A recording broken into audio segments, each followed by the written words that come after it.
Welcome to video 2 in our series of 15 videos about what you need to know in order to become a new investor in 2026 and 2027 in the Cleveland small residential housing market. So today we're going to be talking about credit, cash, and reserves. And this is something that you have to get done early. You want to make sure you have. And listen, I'm no Dave Ramsey. Dave Ramsey says everything should be done paid cash. You should never borrow for anything. And he has reasons for that.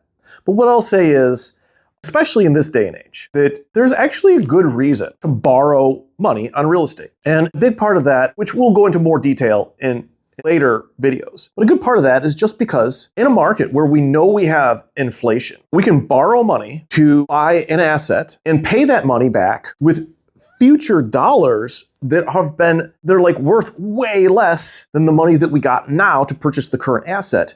And at the same time, so we're talking about 30-year fixed rates. I don't even know how long we're going to have those. It seems like impossible for banks to offer 30-year fixed rates when they're getting paid back with vastly diminished dollar amounts for dollars they gave now, right? And so this is basically being government funded to even be able to do this. And so it's one of those things where it's like, you get this money, as long as you survive this house, okay? And this has all about to reserves, you're going to be able to pay this debt off with money that's been inflated. It's just crazy. It's just absolutely crazy. And then you get that asset that you bought with those all dollars in the future is going to gain value. So while the money you pay back diminishes in value and it's less and less money to pay back, the value of that original asset continues to increase and you get to capture that full amount of value and the increases on it. So it's wild that this is even possible. Most countries don't even allow this type of thing. And yet we can do it here, not to the extent that we have in the United States.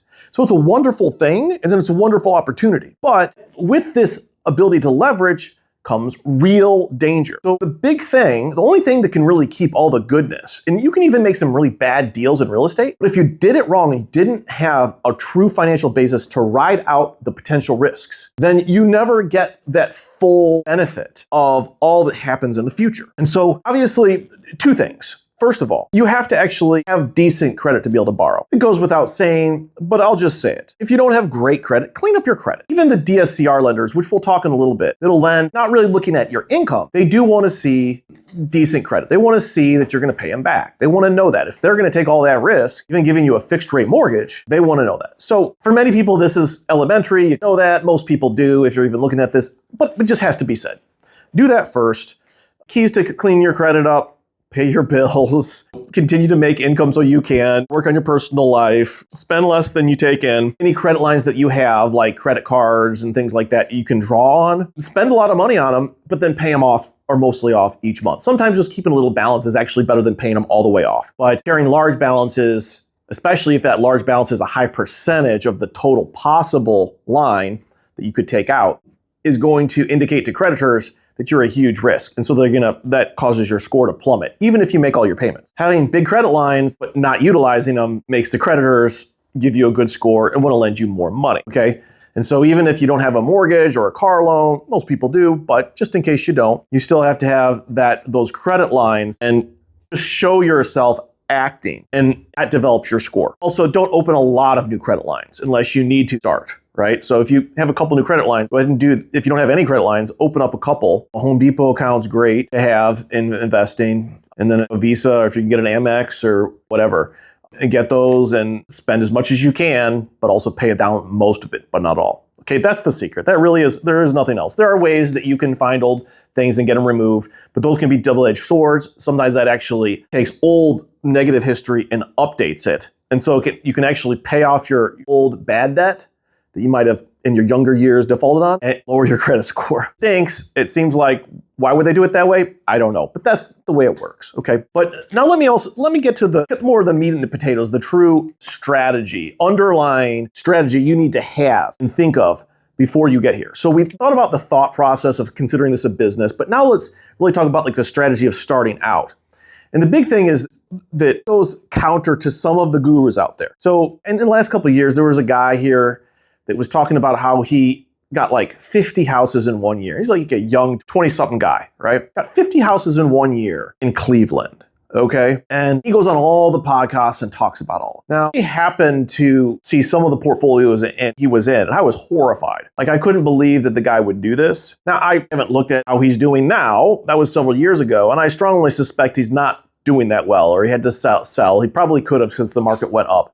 But I'm assuming he had to make some adjustment from what he was doing, because I just knew that market. I knew those houses, and I knew the types of expenses and the types of tenants that he was doing. He even said they were all Section 8. So very high maintenance across all of them. All reserves that he would have, he would roll into other houses. Okay, so he would pull out all money. And so he didn't have a lot of extra cash. He was basically being a slumlord. So ethically speaking, not okay. And if Cleveland, those types of houses probably had a lot of lead-based paint stuff, right? Cleveland will come in. That's a huge hot issue right now. And they will shut you down. They'll put $1,000 daily fines for small lacks of compliance. They'll do inspections randomly.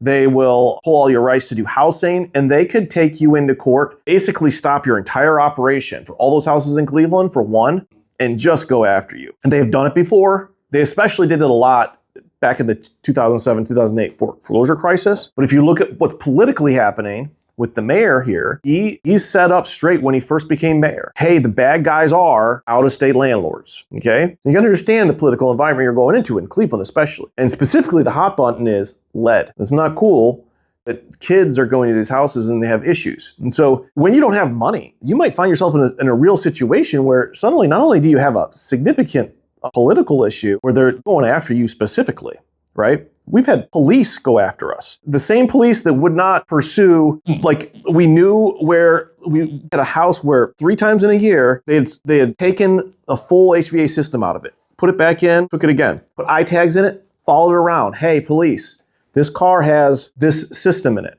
It's been stolen. Do nothing, right? But then that same police department, and then, hey, this has been installed in another house somewhere. Can you go get our system back? Nope, not touching it. And then that same police department will then go and find an issue with your house and start acting as a building codes enforcement, right? So this is the environment you're dealing with in Cleveland. You don't really want to get in a position where this is all acting against you. All of your income will stop. If you're using Section 8, they'll kick you off Section 8. You have all these houses with zero resources to fix it, right? So this gets back to, hey, you probably, number one, should be careful on those high-risk properties. But if you are, make sure you have enough money per property, probably 20% of the value of that property minimum. If you only have one property, maybe even more. If you have fewer properties, you can maybe spread it out a little bit and expect that not all of your properties will have problems.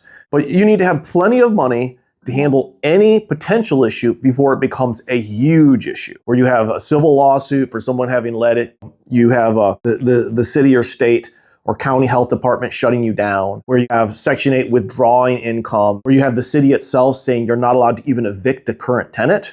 Even though it's illegal to live because we haven't certified it, you still can't evict them. They'll put you in a doozy. And these are real stories. These are real examples where I've seen this stuff happen. You don't want to get in a position where you can't afford to do what you need to stay in this house. And trust me, you also don't want to be in a position where you have to sell the house because you've already pulled 80 to 90% of all equity out for 50% of what it's worth because it's a distressed situation. Do you get what I'm saying? And by the way, that's not easy. It's called a short sale.